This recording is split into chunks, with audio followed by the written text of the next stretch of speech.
India is home to one of the oldest, most brutal systems of inequality that still exists today. It's called the caste system. And if you think it's just some old-school tradition that doesn't affect people anymore, you're dead wrong. Millions of people in India still live like they're untouchable. Literally. Born into poverty, denied dignity, and condemned for something they had no control over, their birth. This isn't just a relic of the past, it's alive, it's kicking, and it's crushing millions of lives.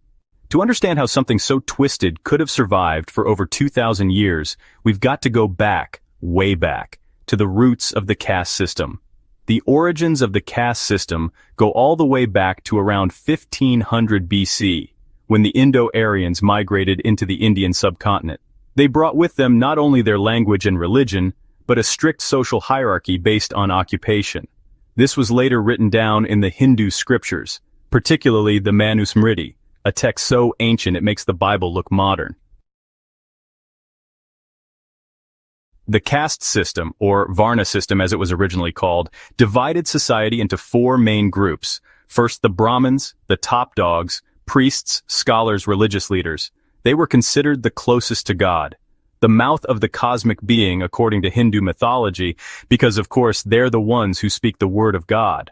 Convenient, right? Next came the Kshatriyas, the warriors and kings, the arms of society. These were the rulers, the fighters, the ones with power.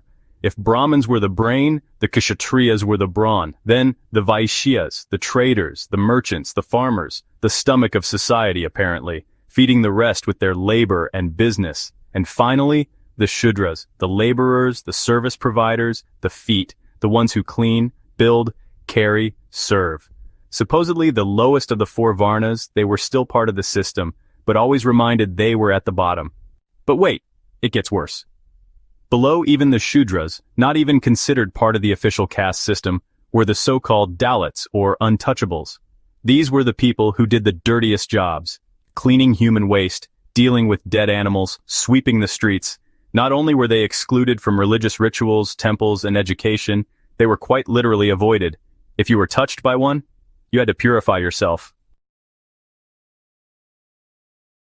Imagine growing up being told you are pollution. Not that you did something wrong, just that you, as an existence, are wrong.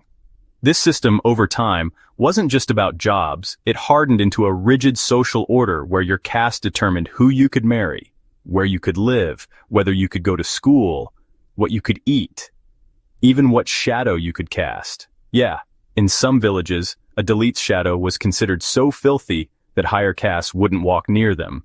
You might be wondering, how did this survive? Why didn't people just rise up and overthrow it? Why not just use their brains for 1 second and conclude that calling people untouchable just because they were born into a certain family is wrong and makes no sense? Well, that's where religion comes in. The caste system was justified through Hindu scriptures. People were told they were born into a caste because of their karma from a past life. If you suffer now, it's because you deserve it. And if you follow your duties, you might be born into a better caste next time. A brilliant strategy, honestly. Convince people their suffering is divine punishment, and they won't resist. They'll accept it. This spiritual blackmail kept the caste system alive for centuries. Even during British colonial rule, the caste system wasn't dismantled. In fact, the British formalized it even further by conducting caste-based censuses and dividing people into neat boxes for easier governance. So, instead of challenging caste, they basically helped ossify it. Fast forward to 1947, India gains independence. A new constitution is drafted, and finally, the caste system is declared illegal. On paper, India's constitution banned untouchability and promised equality, but laws mean nothing if people don't follow them. And the caste mindset didn't disappear just because a document said so.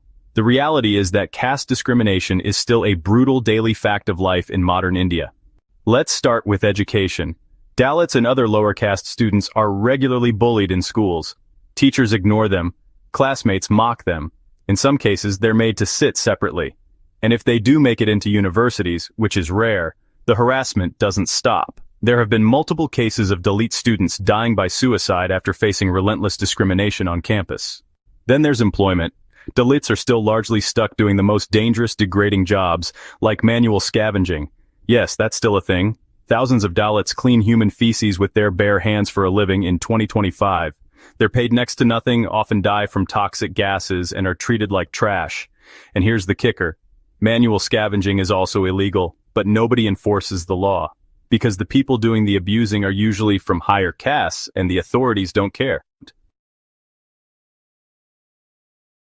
Violence against Dalits is also rampant.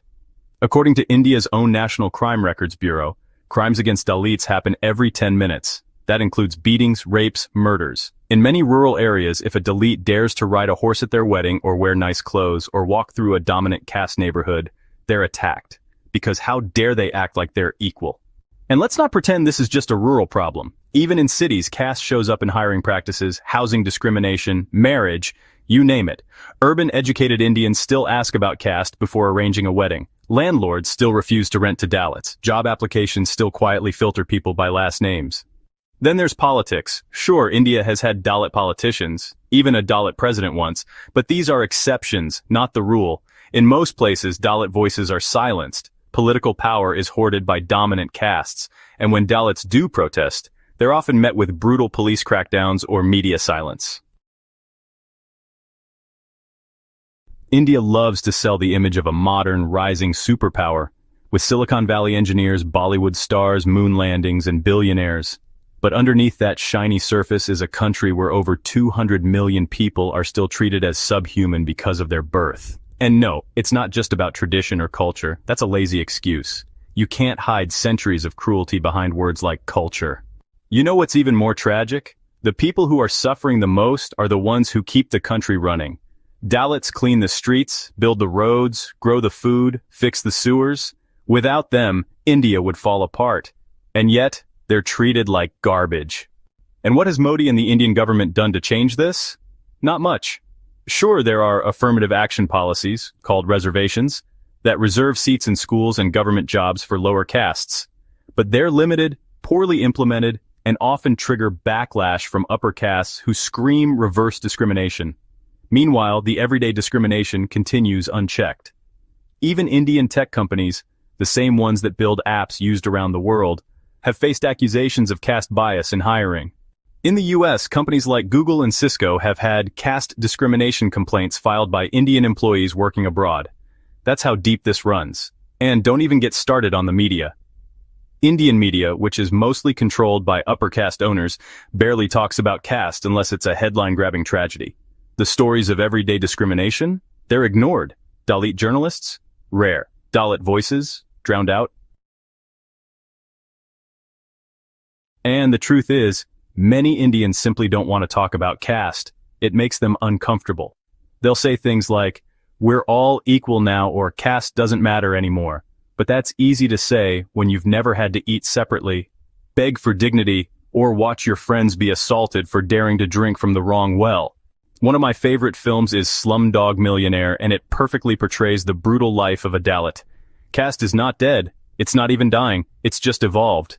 From open chains to invisible ones. It's in who gets the job, who marries whom, who sits where, who speaks, who listens.